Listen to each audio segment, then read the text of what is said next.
네, 여러분 안녕하십니까. 주말마다 어려운 경제를 알기 쉽게 데이터로 깔끔하게 정리해 주시는 파이터치 연구원의 나정주 원장님 모셨습니다. 어서 오십시오. 네, 안녕하십니까. 네, 나정주 TV도 그렇죠. 예. 네, 예. 자 오늘은 어떤 걸 분석해 주십니까? 예, 국민들이 꼭 알아야 될 네. 한국형 재정 준칙에 대해서 한국형 재정 준칙, 재정 막 펑펑 써서 지금 걱정인데요. 재정 이게 이제 적자가. 최근에 네. 이제 기재부에서 이걸 발표를 했거든요. 예. 근데 이게 뭐 수치가 나오고 이렇기 때문에 네. 좀 어려워서 국민들이 관심 안 가질 수가 있는데 이게 되게 중요한 내용이라서 그렇죠, 아주 중요하죠. 제가 가져왔습니다. 예. 그래서 먼저 이 한국경제학회, 네. 우리나라에서 가장 이제 권위 있는 학회입니다. 경제 그렇죠. 분야에서. 음. 저도 이제 회원입니다. 네. 근데 여기에서 이제 학자들 대상으로 이 설문을 했습니다. 네. 그래서 이제 거기 보면은 그 학자 패널이 있는데 총 74명 구성되어 있는데 예. 40명이 응답한 내용입니다. 네. 이번에 그 국가 채무 관련해서 설문입니다. 네. 이제 설문 내용은 이렇습니다. 정부는 국가 채무, 이게 이제 GDP 대비해서 국가 채무 비율이 아직 OECD 평균의 절반 이하이기 때문에 큰 문제 없다는 입장입니다. 정부는 그렇게 이제 예, 예. 우기고 있죠. 예, 네. 이에 대해 어느 정도 동의하십니까? 라는 이제 설문을 이제 했는데, 75%가 동의하지 않는다. 라고 이제 결론이 나왔습니다. 이제 경제학자들이 볼 때는 그런 말에 동의할 수 없다는 거죠. 전문가들은. 네. 예. 지금 현재 정부에서 전 정부가 그 GDP 대비해서 이 국가 채무를 40%를 아래로 다 유지를 해왔는데 올해 그게 이제 넘어갈 거로 예상이 되고 네. 급격도로 이렇게 이제 국가 채무가 늘어나는 상황에서 이제 경제학자들이 이렇게 권위 있는 학자들이 이제 이렇게 상당히 반대를 하고 있는 그러네요. 그런 상황입니다. 네. 이런 상황 하에서 다음 예. 이제 최근에 기획재정부 장관이 한국형 재정 준칙을 이제 발표했습니다. 네. 거기 내용을 보시면은 네. 먼저 GDP 대비해서 국가 채무 비율을 이 상한을 60%로 지금까지는 이제 전 정부에는 이제 이 40%가 이게 이제 마지노선이었거든요. 네. 근데 그거를 이제 60%로 네. 이제 상향하는 거죠. 네. 하고 그 다음에 GDP 대비 통합 재정 수지라고 있습니다. 네. 이게 이제 국가에서 총 벌어들이는 수입에서 총 지출 뺀 겁니다. 그러니까 여기 이제 재정 적자라고 할 수 있겠죠. 재정 적자인지 흑자인지 알아볼 수 있는 이 통합 재정 수지를 GDP 대비해서 그 비율이 이 하한선을 적자를 이제 3%까지 더 못 내려가도록 이렇게 이제 두 지표를 이번에 발표를 했습니다. 네. 근데 문제는 이 두 지표를 적용 시기가 2025년입니다.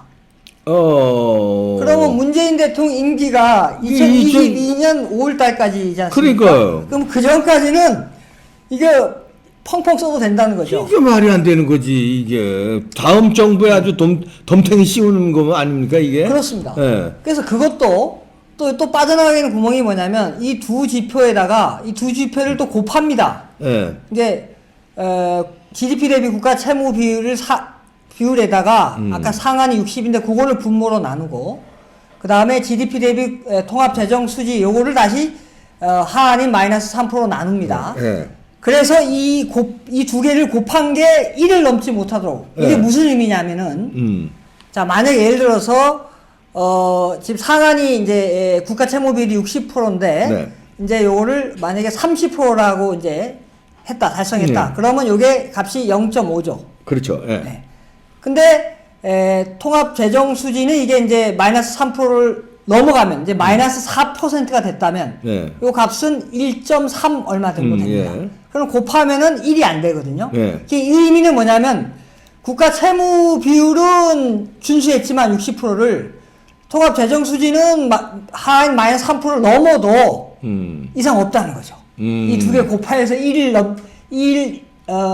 맥시멈 1이 된다는 얘기는 이 두 지표를 했음에도 불구하고 한쪽을 어겨도 괜찮다.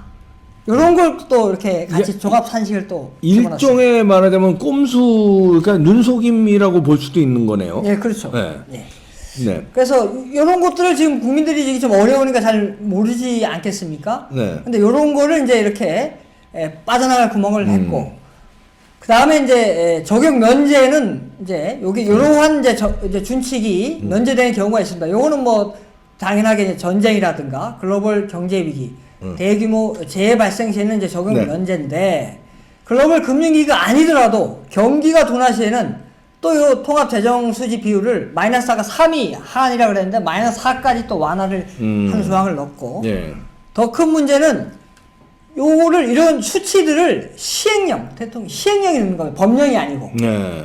그럼 시행령이 넣으면 어떻게 되겠습니까? 뚝딱뚝딱 바꿔도 그만이죠. 아, 그렇죠. 대통령 바뀌면 바꾸고 장관 바뀌면 바뀌고 이래도 그만이 아니 있는 거예요. 대통령이 바뀌지 않아도 네. 자기 그 안에서 지 마음대로 그냥 임기 안에서 바꾸고 이제 그러죠. 국무회의에서 네. 바꾸면 되는 거죠. 네. 그럼 상황이 불리하면 이제 바꿀 수 있다는 거죠. 네. 그래서 이걸 25년도에 이제 적용한다는 건데, 그러면 이 중요한 거는 제가 갑자기 이 어려운 시기에 이걸 왜 했느냐? 지금 현 정부가 계속해서 돈을 많이 쓰다 보니까 네. 지금 뭐 국가 채무 문제가 많지 않습니까? 그러다 보니까 하나의 면죄부를 주기 위한, 그럼 이렇게 되면은 문재인 대통령 재임 기간에는 뭐 이상 막 써도 되는 겁니다. 자기네들이 만든 룰로 예. 국제적인 룰, 학회 룰이 아니라 네. 자기네들이 만든 이상한 룰로 그럼 괜찮다. 그것도 25년도 적용이니까 그러니까요. 예. 그나마. 예. 자, 그래서 요 수치 나온 거를 지금 현재 수치가 어떤지 한번 살펴보겠습니다. 네. 다음. 네. 자, 먼저 GDP 대비 국가 채무 비율을 보면은 네. 이제 점선을 기준으로 좌측이 박근혜, 오른쪽이 이제 문재인 정부 정부예요. 시절이었습니다. 그래서 이제 박근혜 정부 시절에는 뭐 15년도에 35.7%를 했는데, 문재인 정부 들어서 19년에 38.1로 점프하다가 올해 아이고 엄청나게 44.6입니다. 요거는 어떻게 했냐면은 지금 약간 올려보시면, 지금 이제 GDP는 아직 2020년 건 안 나왔을 거 아니야. 연단이니까. 네. 네. 근데 이게 IMF가 따끈따끈하게 네. 10월 달에 최근에 발표를 했습니다. 우리나라 GDP 전망을. 네. 그거를 제가 반영을 해서 예. 한 거여서 요게 이제 언론하고 수치가 좀 틀릴 겁니다. 네. 요게 이제 가장 최근에 반영한 거니까. 네. 그래서 그게 이제 44.6%다. 그래서 40%를 지켜왔던 전 정부들이 넘었다. 그 심리 노선인데 그거를 올해 초과한다. 그러나 60% 아까 25년부터 60%이기 때문에 아직 뭐 문재인 정부 기간 동안은 이 넘어놓으니까 이제 그렇게 예, 되는 예, 거예요. 예, 그렇죠. 기존의 그 마지노선을 넘을 것 같으니까 기존의 마지노선을 그냥 지들 마음대로 올려놓은 거예요. 그렇죠. 그것도 이제 자기 재임 기간에는 그것도 아니고. 적용이 안 되도록. 자, 그 다음에는요. 자, 여기 이제 GDP 대비 네. 통합 재정 수지 비율입니다. 네. 여기 아까 하한을 갖다가 마이너스 3%, 그러니까 적자를 마이너스 4%까지, GDP 대비 마이너스 4%까지 이제 허용한다는 거죠. 25년부터. 근데 현재 보면, 박근혜 정부 때 보면은 13년도에 0.9, 0.5, 그 다음에 뭐 0, 1.0, 뭐 이렇게 됐는데, 문재인 정부 들어서 19년도에 적자가 돼서 마이너스 0.6, 올해는 마이너스 3.7로 예상됩니다. 엄청나게 요것도 뭐냐면, 제가 지금 데이터 나온 게 통합 재정 수지가 기획재정부에 8월 달까지만 나왔어요. 네. 이게 누적되는 거거든, 매달. 네. 그러면 연말 되면 더 늘어날 수 있죠. 그렇죠. 지금 8월 기준으로 볼 때 지금 마이너스 3.7%. 그럼 이게 마이너스 4도 될 수도 있네요. 그렇죠, 그렇죠. 야하. 그러니까 이거는 보십시오. 2025년부터 적용하는 게 마이너스 3이었는데 하한이. 네. 벌써 20년에 벌써 넘어가는 거예요. 그러네. 벌써. 예, 벌써 넘어. 그러니까 어떻게 되겠어요? 그러니까 25년부터 적용한다라고 하는 거죠. 예. 다음, 예, 맞습니다. 참, 이 꼼수들을 어떡할 겁니까? 이게 참. 네. 자, 다음에는 이제 GDP 대비 관리 재정 수지인데, 요게 뭐냐면, 관리 재정 수지는, 아까 통합 재정 수지는 총 국가에서 벌어들이는 총 수입에서 총 지출을 뺐는데, 네. 요 총 수입 중에 4대 보험 기금이 있어요. 네. 그 4대 보험 기금은 사실은 뭐 정부의 예산이라 보기 어렵죠. 그래서 그거를 뺀 거. 그거를 빼고 하니까 실질적인 나라 살림입니다. 관리 재정 수지라는 거는. 그래서 요 비율을 보시면 박근혜 정부 때 마이너스 1.4, 마이너스 1.9, 뭐 마이너스 2.3, 마이너스 1.3.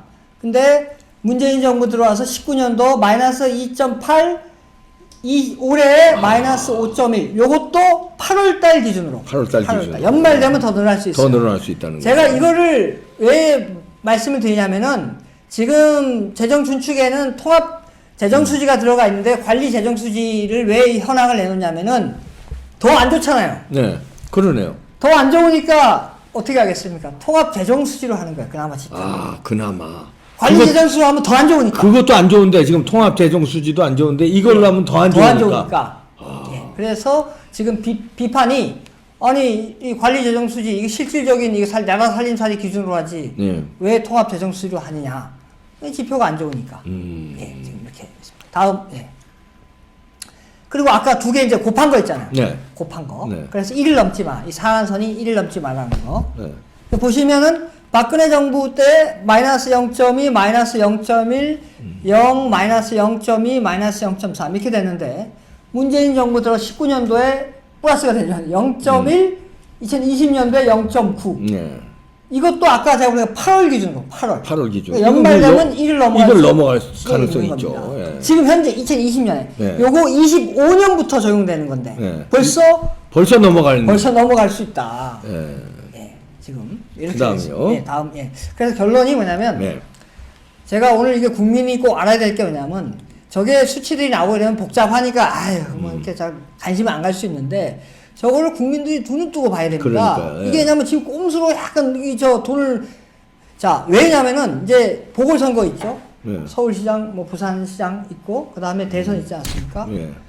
지난번 4.15 총선 때 물론 부정선거 이슈도 있지만은 긴급 재난지원금 돈을 많이 풀었잖아요. 그렇죠. 그래갖고 그 선관위에 그 관련자도 사무총장인가요? 그분도 이게 효과가 있었다고 그때 답변했지 않습니까? 국회에 네. 나와서 그만큼 이 돈을 뿌리는 거는 상당히 영향이 있습니다. 그렇죠. 그런데 이렇게 25년도부터 적용하니까 면피를 정해놓으면 마구 쓸 수 있는 거죠. 그러겠다는 거예요. 그러면 이제 부산 보궐, 서울 보궐, 그 다음에 대선에 직전에 돈을 막 써도 뭐 문제가 없는 거죠. 그렇기 때문에 이거를 반드시 우리가 잘 알아야 됩니다. 그래서 결국 지금 말씀드린 대로 예. 이런 문재인 정부 재임 기간 동안에 이거 제한 없이 돈을 쓰겠다는 의미로 해석됐는데 그렇게 되면 이 앞으로 남은 선거가 위험하다. 이렇게 좀 말씀드릴 수가 있습니다.